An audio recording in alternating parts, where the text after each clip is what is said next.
سارے علوم قرآن میں ہیں. میں اس کو کالج کے جو اسٹوڈنٹس ہیں یا جو پروفیسرز ہیں یا جو لیکچرر ہیں یا جو ڈاکٹرز ہیں انجینئر ہیں جو بھی ہیں وہ آج میری اس تقریر کے مخاطب ہیں. سنو, قرآن پاک میں وہ علوم جس کی ایجاد آج کے زمانے میں کہی جاتی ہو, میں 14 صدیوں پہلے کی ان آیات میں تمہیں صاف واضح بتا سکتا ہوں کہ کون کون سے علوم قرآن میں آئے ہیں. آپ نے شاید پہلے دن ہی سنا ہوگا ایسٹرونومی. یہ وہ علم ہے جو علم الفلکیات جس کو کہتے ہیں, آسمان کائنات کا علم. کائنات کا علم, آسمانوں میں کیا ہے, گیلیکسی میں کیا ہے اور کیسے دنیا وجود میں آئی, اس علم کے جاننے والے ایسٹرونومی کہلائے جاتے ہیں. ایسٹرونومی کے بیسک فارمولے قرآن پاک میں ہے.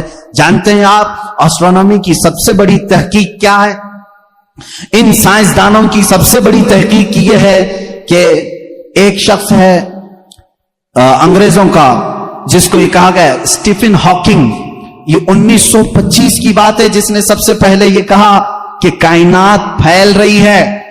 1925 میں 1925 میں سب سے پہلے اس نے یہ کہا, میں دیکھ رہا ہوں گیلیکسی میں سٹارز دور دور ہو رہے ہیں اور پھیل رہی ہے یہ کائنات. اس نے وسعت کائنات کا نظریہ سب سے پہلے دیا. اور قرآن کہتا ہے وَالسَّمَاءَ بَنَيْنَاهَا بِأَيْدٍ وَإِنَّا لَمُوسِعُونَ, آسمان کو ہم نے اپنے دست قدرت سے بنایا ہے اور اس کو ہم قیامت تک پھیلاتے رہیں گے. قرآن کہہ رہا ہے اس کو ہم پھیلاتے رہیں گے. اور یہ ہے ایسٹرونومی کے لیے یہ جو جس کا نام میں نے لیا ہے اسٹیفن ہاکنگ, اس نے کہا یہ 20ویں صدی کی سب سے بڑی تحقیق ہے. سب سے بڑی تحقیق ہے.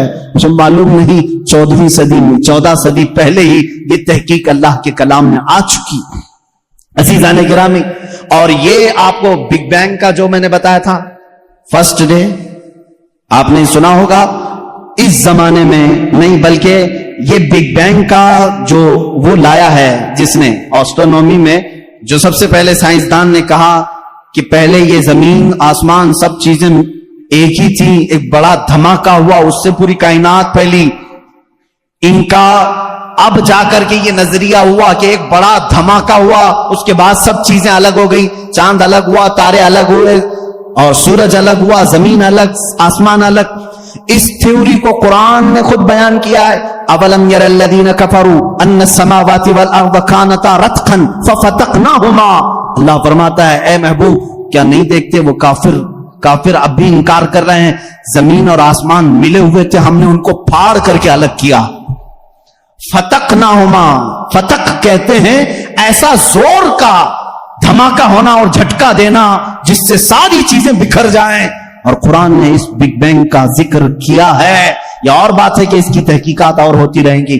ایسٹرولوجی جس میں علم نجوم ہے اس کے متعلق بھی میں نے بتایا تھا کہ ستاروں کے متعلق بلیک ہول کا تذکرہ سورہ واقعہ میں موجود ہے. اللہ فرماتا ہے لا اقسم بمواقع النجوم, قسم ہے ان جگہوں کی جہاں جا کر کے ستارے فنا ہو جاتے ہیں, اس کو آج سائنسدان بلیک ہول کہتے ہیں.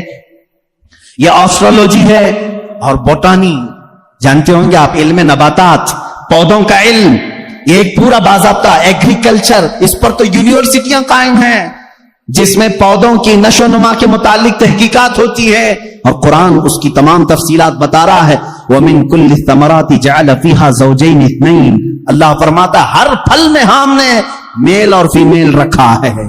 آج کے سائنس کہہ رہا ہے ہر درخت میں میل اور فیمیل ہوتے ہیں. یہ قرآن کے وہ علوم ہے. بوٹانی اس علم کو کہتے ہیں. اب میرے پاس اسٹوڈنٹس ہوں گے کوئی ایگریکلچر کے, درختوں کے, پیڑ پودوں کے معاملات کے سلسلے میں قرآن کی ایک نہیں 10 آیتیں میں تمہارے سامنے پیش کروں گا. اس کے علاوہ زولوجی, ایسٹرولوجی کے علاوہ زولوجی جانوروں کا علم, حیوانات کا علم, اس علم پر بھی آج کروڑوں ڈالر خرچ کیے جاتے ہیں. زولوجی اور اینیملز کے اوپر ریسرچ کیے جاتے ہیں. زولوجی قرآن میں بیان ہے. تو معلوم ہے وما من دابۃ فی الارض ولا طائر یطیر بجناحیہ الا امم امثالکم. ایک سائنسدان ہے, اس سائنسدان کا نام میں تذکرہ نہیں کر رہا ہوں, اس نے سب سے پہلے کہا جانوروں میں بھی انسانوں جیسی کچھ عادتیں ہیں, میں نے ان پر تحقیق کی ہے. اس سائنسدان نے کہا, اور رب تعالیٰ فرماتا ہے زمین میں کوئی جانور ایسا نہیں اور اڑنے والے پرندوں میں کوئی ایسا نہیں، الا امم امثالکم، وہ سب کے سب تمہارے جیسی سوسائٹی رکھتے ہیں، تمہارے جیسی سوسائٹی، ان کے خاندان ہوتے ہیں، ان کے اپنی برادریاں ہوتی ہیں، ایک ہی خاندان کے ساتھ اڑتے ہیں، آتے ہیں، جاتے ہیں۔ یہ پرندوں کا معاشرتی معاملہ، یہ زولوجی کہلاتا ہے، آج کی تحقیق میں ہے اور قرآن میں موجود ہے۔ قرآن اس بات کو پہلے بتا چکا ہے، صرف پرندوں کی بات نہیں میرے عزیزوں، اس کے علاوہ جو اور بھی اس میں ہے۔ قرآن پاک میں چونٹیوں کا علم، ایک سائنسدان ہے، اس نے کہا ہے کہ چونٹیاں بات کرتی ہیں ایک دوسرے کو، اور یہ سب ایک دوسرے کے کانٹیکٹ میں آ کر کے ہی کام کرتی ہیں۔ اور قرآن کہہ رہا ہے، سورہ نمل پوری چونٹیوں کی آیت سورہ ہے، اللہ تعالیٰ فرماتا حتی اذا اتوا علی واد النمل قالت نملۃ یا ایھا النمل ادخلوا مساکنکم، جب سلیمان علیہ السلام اپنے لشکر کے ساتھ سے گزر رہے تھے تو ایک چونٹیوں کی وادی کے پاس آپ آئے، تو اللہ فرماتا ہے چونٹیوں کی جو بڑی سردار تھی اس نے ساری چونٹیوں سے کہا یا ایھا النمل ادخلوا مساکنکم، اے چونٹیوں جلدی جلدی اندر داخل ہو جاؤ، کہیں سلیمان علیہ السلام کا لشکر تمہیں بے خبری میں روند نہ جائے۔ چونٹی بات کر رہی ہے اپنے تمام افسروں کو یا اپنے سپاہیوں کو، اور یہ قرآن کہہ رہا ہے۔ اور آج اس پر ریسرچ کرنے والے کو بہت بڑا انعام بھی دیا گیا ہے کہ چونٹیاں بات کرتی ہیں۔ یہ زولوجی میں آتا ہے، جانوروں پر ریسرچ کرنے والے۔ شہد کی مکھی پر ایک بندہ ہے جس نے ریسرچ کیا، اس کو نوبل انعام ملا ہے، نوبل پرائز ملا ہے، اس کا نام واشوین اس طرح سے کچھ ہے، اس کو نوبل انعام ملا ہے۔ اس نے کہا یہ مکھی جو ہے جو چھتے پر آتی ہیں، ان کے اندر ایک کمیونیکیشن ہوتا ہے، ان کے اندر ایک رئیس ہوتی ہے، ایک ملکہ ہوتی ہے، سردار ہوتی ہے۔ پہلے کے جو کتابیں ہیں، شیکسپیئر کی کتابیں مشہور ہیں لٹریچر میں انگلش کے، شیکسپیئر کی کتابوں میں شہد کی مکھی کو مذکر بیان کیا گیا ہے، جیسے اس کے بہت سارے سپاہی ہوتے ہیں، ایک اس میں سردار ہوتا ہے مکھیوں میں۔ لیکن یہ 1975 میں 1975 میں ایک سائنسدان نے تحقیق کر کے بتایا شہد کی مکھیاں کمیونیکیشن کرتی ہیں، ایک دوسرے سے رابطہ کرتی ہیں، اور ان کو ایک ملکہ ہوتی ہے اور وہ آرڈر دیتی ہے، اور اس کے آرڈر کے اعتبار سے سب جاتی ہیں۔ اور قرآن میں دیکھو رب تعالیٰ فرماتا ہے وَأَوْحَى رَبُّكَ إِلَى النَّحْلِ أَنِ اتَّخِذِ مِنَ الْجِبَالِ وَمِنَ الشَّجَرِ بُيُوتًا فَاسْلُكِي سُبُلَ رَبِّكِ ذُلُلًا يَخْرُجُ مِن بُطُونِهَا شَرَابٌ مُخْتَلِفٌ أَلْوَانُهُ فِيهِ شِفَاءٌ لِلنَّاسِ۔ اللہ فرماتا ہے تمہارے رب نے شہد کی مکھی کو یہ علم دیا ہے، اور شہد کی مکھی کا جو ورڈ یوز ہوا ہے عربی میں وہ مؤنث یوز ہوا ہے۔ اللہ قرآن میں فرماتا ہے مکھا نہیں مکھی۔ اب تک کہتے تھے کہ مکھی کا جو مذکر ہے وہ اس پہ سب چھتے پر لا کر جمع کرتے ہیں۔ 1975 میں زولوجی اس علم کی تحقیق کرنے والے ماہر سائنسدان نے بتایا نہیں، ساری مکھیاں اس میں سے جو رئیس ہوتی ہے وہ بھی مؤنث ہوتی ہے، اس کے جتنے افسر ہوتے ہیں وہ بھی مؤنث ہوتے ہیں۔ قرآن اس میں مؤنث کے صیغے استعمال کر کے فرما رہا ہے شہد کی مکھی رئیس اپنے ہم نواؤں سے کہتی ہے جاؤ پھولوں کو چوز کر کے لاؤ، وہ آرڈر دیتی ہے اور اس کے بعد وہ لا کر کے اپنے دھوپ کو جمع کرتی ہے۔ اب یہ بھی اس نے 1975 میں یہ بھی ایجاد کیا شہد کہاں سے نکلتا ہے، شہد کہاں سے نکلتا ہے؟ تو بعض لوگوں نے کہا وہ تھوک دیتی ہے منہ میں سے، اب تک تو یہی معلوم تھا تھوک دیتی ہے۔ کچھ لوگوں نے کہا نہیں، وہ اپنے فضلات خارج کرتی ہے، جیسے پیشاب پخانہ ہوتے ہیں اس طرح سے وہ نکال دیتی ہے۔ 1975 میں ایک سائنسدان نے کہا نہیں، اس کی بیلی میں سے، بیلی فیٹ جو ہوتا ہے پیٹ کی چربی یہاں سے نکلتا ہے۔ رب تعالیٰ فرما رہا ہے یخرج من بطونها، ہم شہد اس کے پیٹ کی چربی سے نکالتے ہیں۔ زولوجی کی یہ تحقیق 1975 میں ہوئی، اور قرآن عظیم اس وقت فرما رہا ہے ہم شہد کی مکھی کے پیٹ میں سے نہایت ہی میٹھی غذا تمہارے لیے نکالتے ہیں، اس میں اللہ کی نشانیاں ہیں، اور خود مولا نے فرمایا شفاء للناس، اس میں پوری تمہارے لیے انسانوں کے لیے شفا ہے۔ اور اتنا ہی نہیں میرے عزیزوں، یہ ڈنک مارے تو زہر ہے، لیکن اپنے شہد کے چھتے میں جا کر چھوڑ دے اپنے پیٹ کی غذا تو دنیا کی سب سے عظیم غذا ہے۔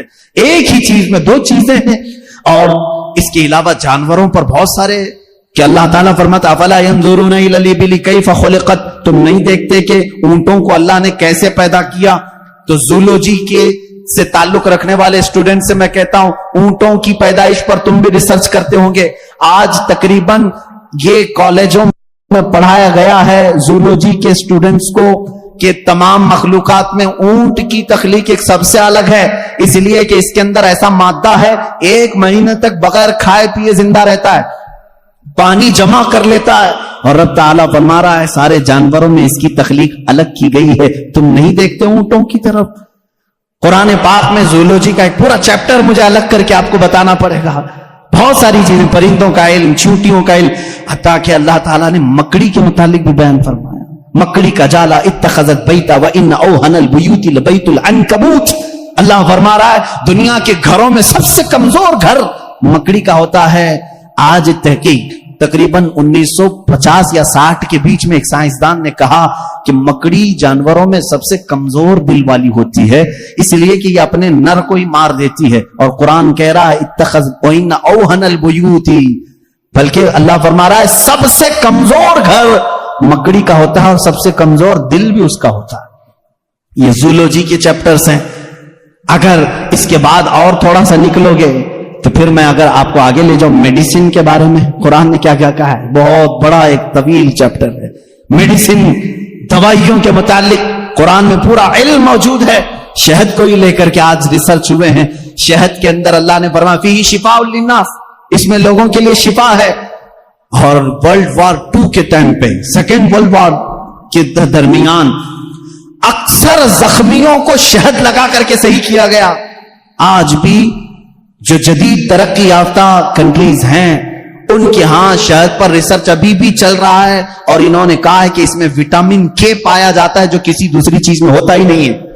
یہ زخموں کو بہت جلدی ختم کر دیتا ہے اور زخموں پر فنگس آنے نہیں دیتا، انفیکشن آنے نہیں دیتا.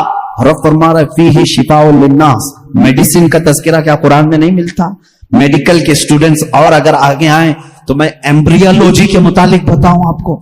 ایمبریولوجی کیا ہے؟ یہ علم الجنین، بچے کی ولادت کے جو معاملات ہوتے ہیں اس کو ایمبریولوجی کہتے ہیں. ڈاکٹرز ہوں گے وہ سمجھیں گے ہماری بات کو. ایمبریولوجی ایک پورا کا پورا علم ہے، اور انہی کی باتوں سے میں آپ کو بتاؤں. ایمبریولوجی میں کہا گیا ہے کہ سب سے پہلے پانی کا ایک قطرہ مرد کے نطفے سے گا کر ماں کے رحم مادر میں جمع ہوتا ہے. پہلے قرآن کی آیتیں پڑھو. وَلَقَدْ خَلَقْنَا الْإِنسَانَ مِنْ سُلَالَةٍ مِنْ طِينٍ ثُمَّ جَعَلْنَا النُّطْفَةَ عَلَقَةً فَخَلَقْنَا الْعَلَقَةَ مُضْغَةً فَخَلَقْنَا الْمُضْغَةَ عِظَامًا فَكَسَوْنَا الْعِظَامَ لَحْمًا. اللہ تعالیٰ نے اس آیت کو، اس طرح کی آیت کو 3 یا 4 مرتبہ انسان کی تخلیق کیسے ہوئی. رب فرماتا ہے اللہ تعالیٰ نے نطفے سے تمہیں پیدا کیا، نطفے سے. اچھا، میں ایک ڈاکٹر صاحب سے بات ہو رہی تھی، انہوں نے کہا پورا نطفہ جو ہوتا ہے انسان کا، منی جو مرد کی ہوتی ہے، اس میں ایک بار کی منی میں تقریباً 30 لاکھ سپرم ہوتے ہیں. جو جراثیم، جس کو کیڑا یہ لوگ کہتے ہیں، جو جا کر کے عورت کے اوم میں، یعنی اس کے بیضے ہوتے ہیں، انڈے ہوتے ہیں، اس میں ٹکراتا ہے اور جا کر کے فکس ہو گیا. اگر ایک جراثیم، ایک کیڑا، ایک سپرم کا، تو پھر بچے کی ولادت وہاں سے شروع ہوتی. تو انہوں نے کہا کہ 30 لاکھ میں سے ایک ہی جاتا ہے، 30 لاکھ میں سے ایک ہی جاتا ہے.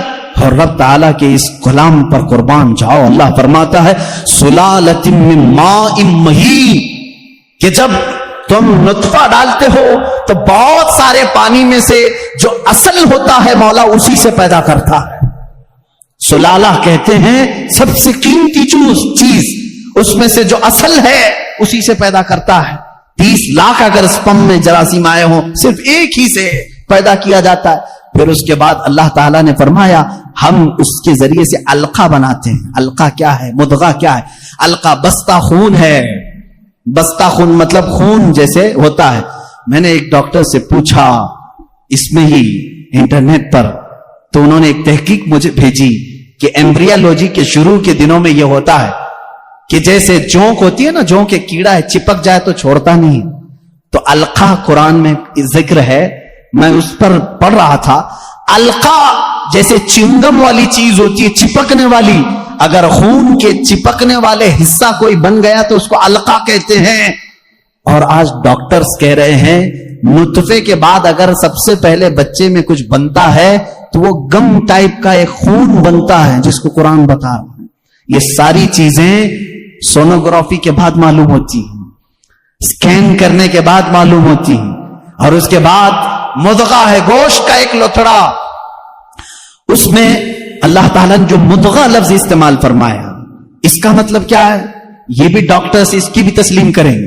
ایک بہت بڑا سائنسدان ہے, اس سے پوچھا گیا تھرڈ سٹیج ایمبریولوجی سٹیجز میں سے تھرڈ سٹیج کیا ہے, تو اس نے ایک لمبا سا آٹا یا کچھ چنگم لیا, اس کو دانتوں میں رکھا, چبا کر کے دکھایا, ایک لمبا کیڑا اور اس پر دانتوں کے نشان.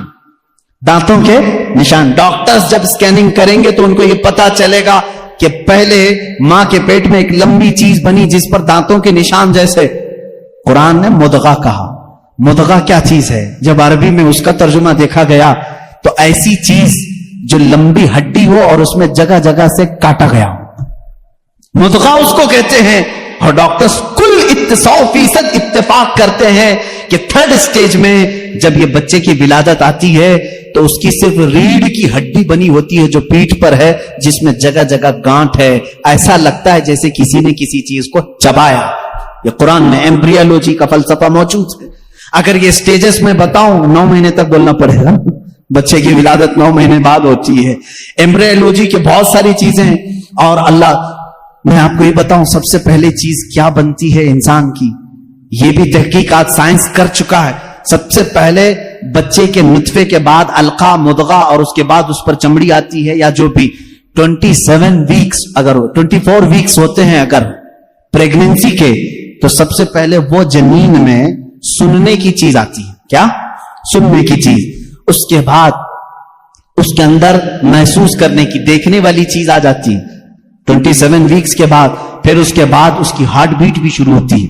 اب قرآن کی آیت پڑھو, اللہ فرماتا ہے وَجَعَلَ لَكُمُ السَّمْعَ وَالْأَبْصَارَ وَالْأَفْئِدَةَ قَلِيلًا مَا تَشْكُرُونَ. ہم نے تمہارے ماں کے پیٹ میں سب سے پہلے سننے کی طاقت دی, دیکھنے کی طاقت دی, پھر دھڑکنے والا دل عطا کی. اللہ اللہ, یہ ترتیب کہاں سے آئی؟ یہ اس زمانے میں قرآن نازل ہوا جہاں کوئی خوردبین نہیں تھی, کوئی مائکروسکوپ نہیں تھا, کوئی ٹیلیسکوپ نہیں تھا, کوئی سونوگرافی نہیں تھی, کوئی اسکیننگ سینٹر نہیں تھا. جب قرآن یہ بتا رہا ہے وہ لوگ اس وقت ماؤں کے پیٹ میں کیسی بات جان سکتے تھے؟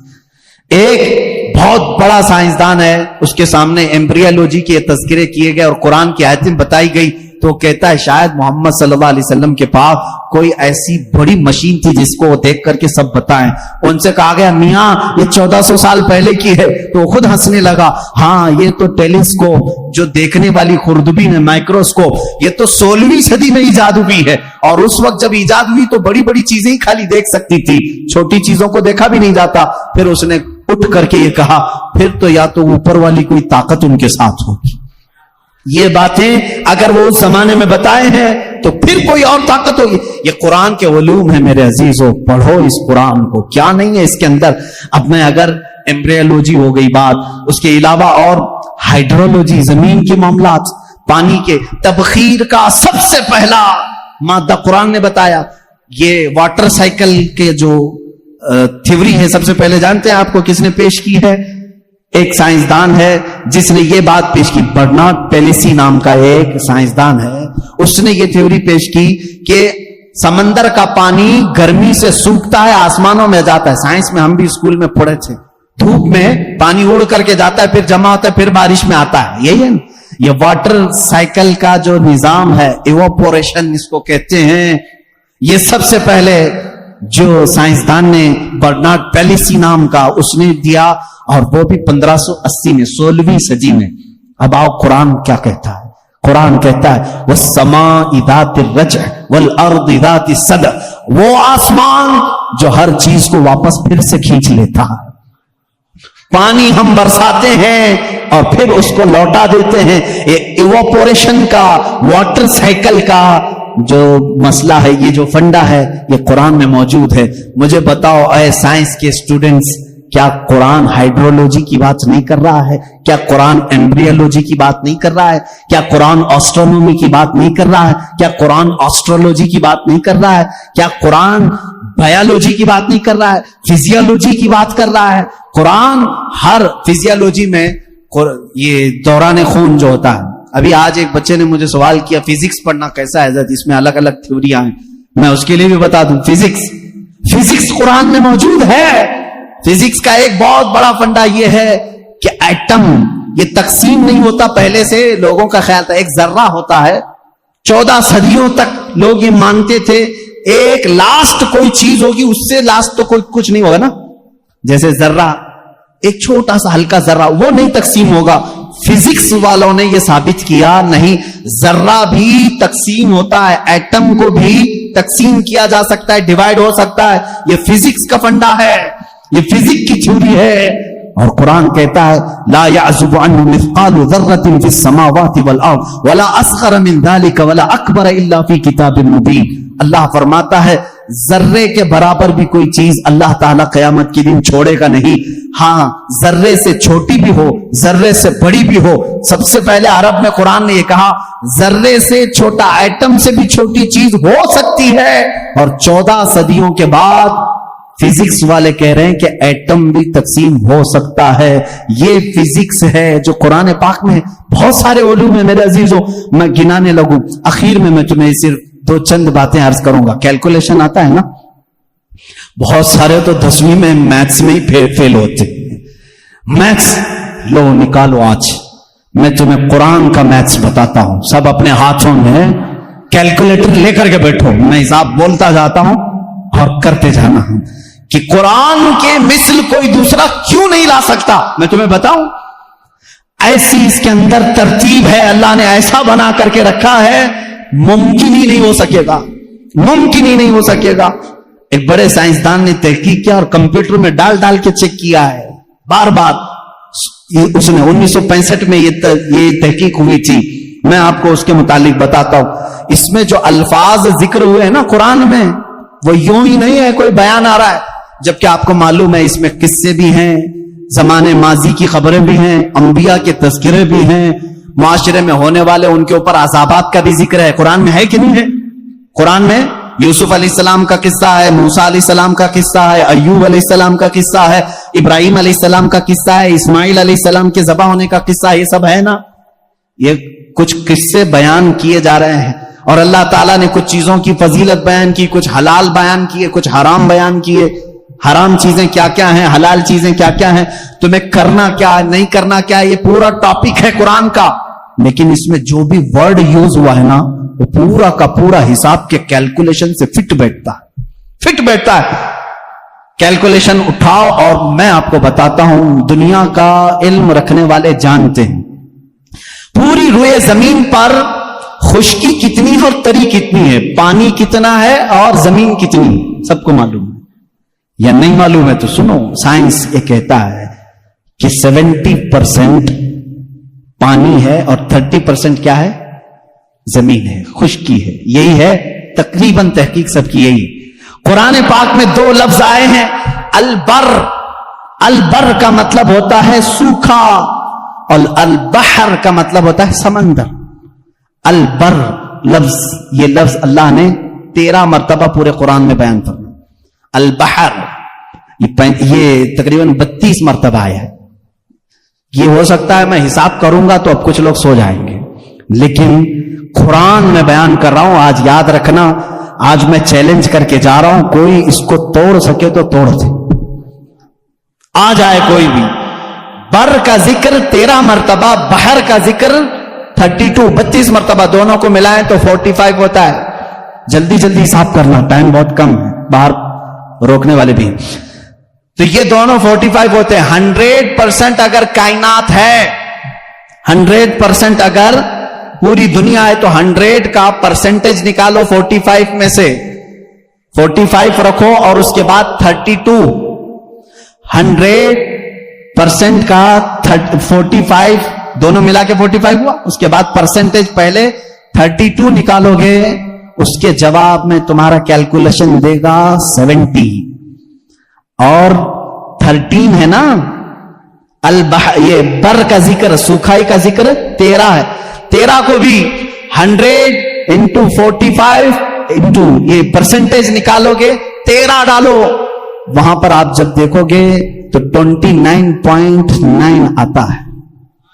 یعنی قرآن اپنے الفاظ میں بھی بیان کر رہا ہے کہ بر خشکی کا ذکر اللہ نے 30% مرتبہ فرمایا, بحر کا ذکر اللہ نے 70% مرتبہ فرمایا. یہ قرآن یوں ہی نہیں آیا ہے, اچانک نہیں آئی چیز, اس کی ایک ایک لفظ میتھ سے ایسی میچ ہے. اب کچھ الفاظ ایسے ہیں اللہ تعالیٰ نے اس کو ایسا جوڑ کر کے رکھا, دنیا آخرت. اپوزٹ میں اگر آپ کو پوچھوں گا تو آپ بتا دیں دنیا کا اپوزٹ کیا ہے؟ آخرت ہے نا. فرشتہ ہے, اس کا اپوزٹ کیا ہے؟ شیطان. فرشتہ سب سے نیک, شیطان سب سے برا. اور موت, اس کا اپوزٹ کیا ہے؟ سب کو سمجھ میں آ رہا ہے, موت کا اپوزٹ حیات ہے. نفع فائدہ, اس کا اپوزٹ بہت اچھے. کفر, اس کا اپوزٹ ایمان. اب یہ چیزیں آپ کے ذہن میں رہے ہیں, دو ورڈ میں نے اپوزٹ آپ کو بتایا. دنیا ایک لفظ ہے, اس کو پورے قرآن میں اگر گنو گے آپ 115 مرتبہ اس کا ذکر آیا ہے. دنیا کا کتنی مرتبہ؟ 100. پورا قرآن اٹھا کر کے سورہ فاتحہ سے والناس تک اس کا اپوزٹ ورڈ ڈھونڈو گے آخرت, یہ بھی 115 مرتبہ ہی ذکر ہوا ہے. اور اس کے بعد آگے جاؤ گے شیطان کو کل 88 مرتبہ ذکر کیا گیا ہے شیطان کا لفظ. اور اس کا اپوزٹ اگر ملائکہ پورے قرآن میں ڈھونڈو گے تو صرف 88 مرتبہ ہی ملے گا. نفع کو اگر تم پورے قرآن میں ڈھونڈو گے تو تقریباً 50 مرتبہ اللہ نے ذکر کیا. اس کے بدلے میں جو فساد ہے, شر ہے, اس کا بھی آپ دیکھو گے تو 50 ہی مرتبہ ذکر ہے. قرآن یوں ہی نہیں ہے, میتھس کا ایک ایسا ربط ہے کہ توڑ نہیں سکو گے. موت کا ذکر اللہ تعالیٰ نے 145 مرتبہ کیا. پھر پورے 30 پارے کھول کے دیکھو, حیات کا لفظ بھی 145 ہی بار ہے, معمولی نہیں ہے. اس طرح سے کفر کا لفظ, اس کا اپوزٹ کیا ہے؟ ایمان. کفر کا لفظ آپ پورے قرآن میں دیکھو گے 25 مرتبہ آیا, اور ایمان جگہ جگہ سے ڈھونڈ کے دیکھو گے تو ایمان بھی 25 ہی بار آیا. اتنا ہی نہیں, آپ کو عربی کے 2 لفظ میں آپ کو بتاؤں. ایک شہر ہے, ایک یوم ہے. شہر ہے, یوم ہے. ترجمہ یاد رکھنا, شہر کس کو کہتے ہیں؟ مہینے کو. کس کو؟ شہر کس کو کہتے ہیں؟ مہینے. یوم کسے کہتے ہیں؟ دن کو. تقریباً یاد رہنا چاہیے, شہر مہینے کو اور یوم دن کو. اب آؤ قرآن میں دیکھو یہ کتنی بار یوز ہوئے. لفظ شہر پورے قرآن میں 12 ہی بار یوز ہوا. کتنے بار؟ اس کا مطلب کیا ہے؟ مہینے کتنے ہوتے ہیں؟ کبھی 13 سنا کسی بھی, کبھی 11 سنا. لفظ شہر پورے قرآن میں اللہ نے جہاں جہاں بھی استعمال فرمایا کتنی بار آیا ہے؟ 12 بار. اور لفظ یوم پہلے پارے سے لے کر 30ویں پارے تک 360 مرتبہ آیا ہے. ایک بھی کم یا ایک بھی زیادہ نہیں آیا. یوم, لفظ یوم. اس لیے کہ اسلامی منتھ جو ہوتے ہیں محرم, سفر, ربیع الاول, ربیع الاخر, اس چاند کے اعتبار سے چلتے ہیں. انگریزی مہینے 365 کے ہوتے ہیں, اسلامی مہینے 360 کے ہوتے ہیں. اور اللہ تعالیٰ نے پورے قرآن میں یوم بھی 360 مرتبہ. اب ایک اور بتا دوں تمہیں کھیر کر کے, 19 کا پہاڑا اگر آتا ہو تو بہت اچھا ہوگا, بھول گئے ہوں گے تو پھر یاد کر لیں. اللہ تعالیٰ نے سب سے پہلے آیت کون سی نازل کی میں شروع میں بتا چکا. کون سی؟ اقرا بسم ربک الذی خلق. میں بڑے مؤدبانہ گزارش کروں گا ہمارے جماعت کے اراکین, معزز اراکین, ملا بڑا والے بہت الحمدللہ محنت کر رہے ہیں, خدمت کر رہے ہیں. تھوڑی دیر آج باہر سنبھال لیں, میں اپنی گفتگو کو سمیٹوں گا. اللہ ان کو بہت جزا عطا فرمائے, بہت جزا عطا فرمائے. قرآن کو چھوڑ کر ہٹنے کا دل بھی نہیں کرتا ہے. میرے عزیزو, اللہ تعالیٰ نے جو آیت سب سے پہلے نازل فرمائی وہ کیا ہے؟ اقرا بسم ربک الذی خلق. اور سب سے آخر میں کیا نازل فرمائی؟ اذا جاء نصر اللہ والفتح. یہ دونوں صورتیں ذہن میں ہیں. اب ایک دیکھو, سورہ مدثر میں ایک آیت آئی ہے علیہا 19. اللہ نے ایک لفظ ایسا فرمایا, اس کا ترجمہ اکثر آج تک لوگوں نے الگ الگ کیا, لیکن کسی کو حقیقت اس کی معلوم نہیں. اللہ نے فرمایا اس پر 19 ہیں. کس پر 19 ہیں؟ سورہ مدثر میں آپ جائیں گے 29ویں پارے میں, اللہ نے فرمایا اس پر 19 ہیں. کچھ لوگوں نے تفسیر میں کہا 19 فرشتے ہیں جو جہنم کو سنبھالیں، کچھ نے کہا 19 فرشتے ہیں جو عرش کو اٹھائیں، کچھ نے کہا 19 فرشتے ہیں جو آسمان سے اترتے ہیں. الگ الگ تفسیر ہے. 19 کیا ہے یہ معلوم نہیں. تو ایک محقق نے 19 کا ورڈ قرآن میں ڈھونڈنا شروع کیا. کیا کیا ڈھونڈ کر کے نکالا. اللہ اللہ ان کو بھی اللہ جزا عطا کرے. 19 کا لفظ یوں ہی نہیں آیا قرآن. اللہ تعالیٰ نے اس کو فرمایا یہ محافظت، حفاظت کرنے والی چیز کے لیے 19 کا لفظ آیا ہے. کہ 19 حفاظت کرنے والے ہیں، کیا ہے معلوم نہیں. اب میں آپ کو بتاؤں، پورے قرآن کی سورتوں کے شروع میں بسم اللہ الرحمن الرحیم ہے بسم اللہ الرحمن الرحیم. اور اس کو کہا گیا ہے یہ ہر سورے کی چابی ہے اور چابی سے ہی حفاظت ہوتی ہے. اب آؤ بسم اللہ کو اگر توڑ کر کے اس کے حروف گنو، با سین میم الف لام لام ہا الف لام را ہا میم نون الف لام را ہا یا میم، کل چھوڑو گے تو یہ 19 ہی نکلتے ہیں. بسم اللہ الرحمن الرحیم میں 19 حرف آئے ہیں. کتنے آئے؟ 19 حرف آئے ہیں. اب اتنا ہی نہیں، یہ چابی ہے ہر سورے کی. اللہ نے صرف اتنا فرمایا تھا، اس پر 19 ہیں حفاظت کرنے والے. کیا ہیں؟ ابھی ڈھونڈتے جاؤ، ابھی ڈھونڈتے جاؤ. 19 اور ملے گا تمہیں. بسم اللہ الرحمن الرحیم اس کے پورے کل حروف کتنے ہیں؟ 19 ہیں. اب اتنا ہی نہیں، ہر سورے کے شروع میں یہ چابی رکھی گئی ہے حفاظت کی. 19 اس کے اندر ہیں. اب اس میں سے ایک ایک حرف کو میں الگ، ایک ایک لفظ کو الگ کرتا ہوں. اسم ہو گیا، اللہ ہو گیا، رحمان ہو گیا، رحیم ہو گیا. اب میں نے اس کو بھی تلاش کیا قرآن پاک میں. لفظ اسم قرآن میں کتنی بار آیا ہے؟ لفظ اللہ قرآن میں کتنی بار آیا ہے؟ لفظ رحمان قرآن میں کتنی بار آیا ہے؟ لفظ رحیم قرآن میں کتنی بار آیا ہے؟ تو جانتے ہیں بسم اللہ کے ایک ایک حرف کو آپ نے الگ کیا تھا تو کتنے ہوئے تھے؟ با سین میم، یہ سب کتنے ہوئے تھے؟ 19 ہوئے تھے. اب لفظ اسم کو پورے قرآن میں ڈھونڈو گے، اسم پورے قرآن میں صرف 19 بار آیا ہے. پورے قرآن میں کتنی بار آیا؟ میتھس والے اٹھاؤ کیلکولیٹر، آگے چلو.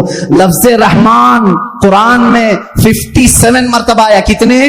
57. میں پارا پڑھتا ہوں، 19 21 19 19 2 38 19 3 57. یہ 57 19 کو 3 بار ضرب دو گے 57 ہوں گے. 19 کا عدد لفظ رحمان میں بھی موجود ہے. لفظ رحیم پورے قرآن میں 114 مرتبہ ہے. کتنے؟ 114 مرتبہ. 19 کا پارا پھر پڑھو، اس کو ڈیوائڈ کر کے دیکھنا. 114 19 1 19 19 2 38 19 3 57 19 چوک 76 یا 78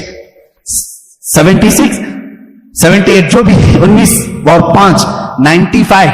19 چھکے جو 6 ہو 19 6 114 ہوتا ہے 114. اگر 19 کو 6 بار ضرب دو گے 114 نکلے گا. 19 کے ہر لفظ سے کہیں نہیں جانا ہے تمہیں.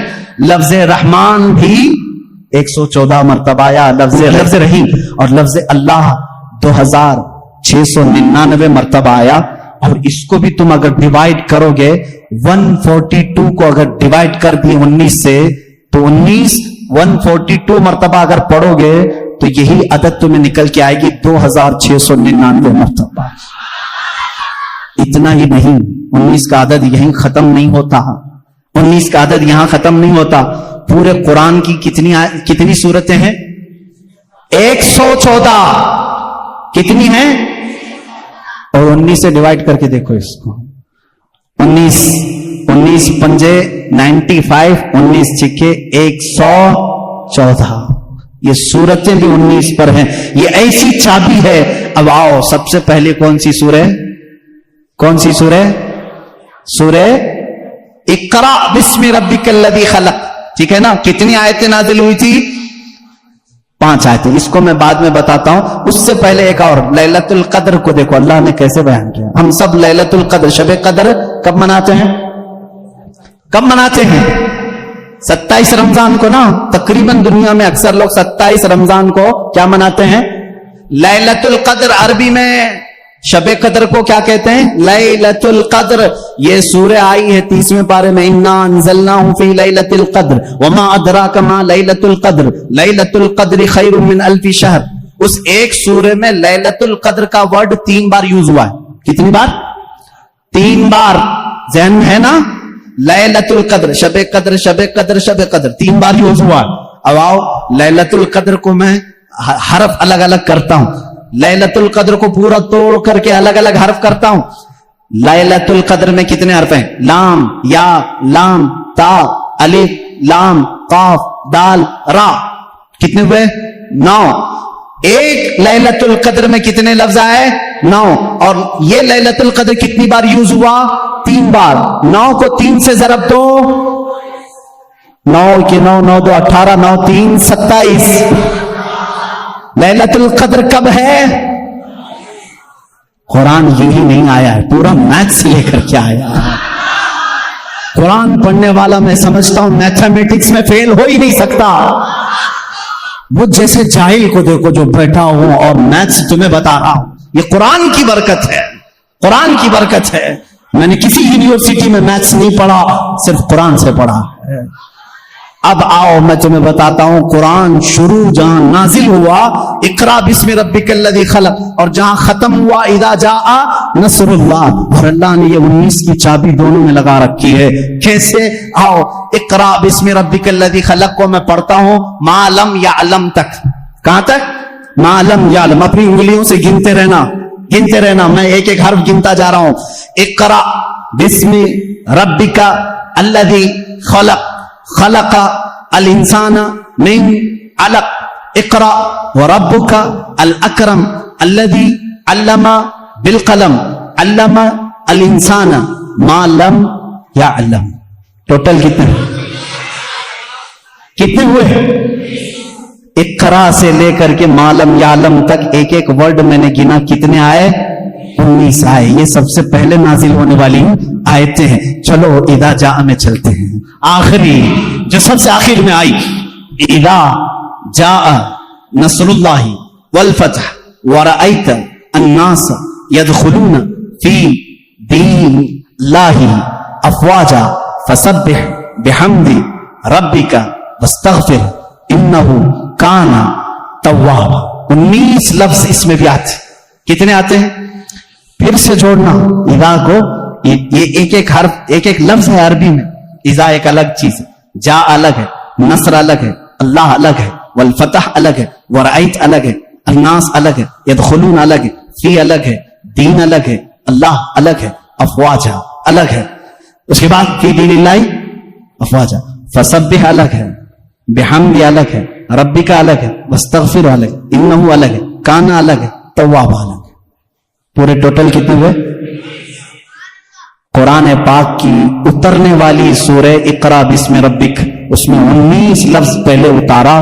جب ختم کرنا ہوا تب بھی 19 لفظ. یہ ایسی چابی ہے، اس کے فنڈے میں تم کھو کے رہ جاؤ گے، نکال نہیں پاؤ گے. میں ابھی تو یہ تمام چیزیں بیان ہی نہیں کر سکا کہ قرآن ہماری زندگی کا پورا دستور حیات ہے. جب تمہارے گھر میں بچے کی ولادت ہو تو قرآن کہتا ہے نام رکھو. نام رکھنے کی ترتیب تمہیں کسی بھی اور لا کی ضرورت نہیں. میں سارے لا تمہیں بتا کر کے جاتا ہوں. آج قرآن جینے کا سلیقہ کیسے دیکھتا ہے. بچہ پیدا ہو تو نام رکھو. وَإِنِّي أُعِيذُهَا بِكَ وَذُرِّيَّتَهَا مِنَ الشَّيْطَانِ سَمَّيْتُهَا مریم. حضرت حنا نے کہا میں اس کا نام مریم رکھی ہوں. یہاں سے پتا چلتا ہے بچہ پیدا ہونے کے بعد سب سے پہلی ڈیوٹی ماں باپ کی نام رکھنے کی ہے. اس کے بعد کیا ڈیوٹی ہے؟ قرآن سے پوچھا. قرآن کہتا ہے وَالْوَالِدَاتُ يُرْضِعْنَ أَوْلَادَهُنَّ حَوْلَيْنِ كَامِلَيْنِ. والداؤں کو، ماؤں کو یہ چاہیے کہ اپنے بچوں کو دودھ پلائیں. ہم نے قرآن سے پوچھا کتنے دن پلائیں؟ حملہ وفصالہ 30 شہرا. حمل اور اس کو چھڑانا، دودھ کی پوری مقدار 30 مہینے ہے، جس میں سے کم 6 مہینے پریگنینسی کے ہے. 24 مہینے دودھ پلانے کی مدت ہے. قرآن نے یہ دودھ پلانے کی ایام رضاعت بتائی. اس کے بعد پھر پوچھا بچہ جب بڑا ہو جائے تو کیا کہا جائے؟ کہا باپ کو چاہیے کہ وہ نصیحت کرے. پورا سورہ لقمان پڑھو. یا بنی انہا ان تکن مثقال حبۃ من خردل فتکن فی صخرۃ او فی السماء او فی الارض یأتی بها اللہ. بچوں کو نصیحت کرو، اے بیٹا گناہ کرو گے ذرے کے برابر بھی ہو تو اللہ تعالیٰ تمہیں وہ قیامت کے دن دکھائے گا. باپ یہ بچے کو سمجھائے اقم الصلاۃ وامر بالمعروف وانہی عن المنکر واصبر علی ما اصابک. باپ اپنے بچے کو تربیت یہ کرے. قرآن سکھا رہا ہے، میں پوری زندگی بتا کر کے جاؤں گا. اے بیٹا نماز پڑھ، برائیوں سے رک،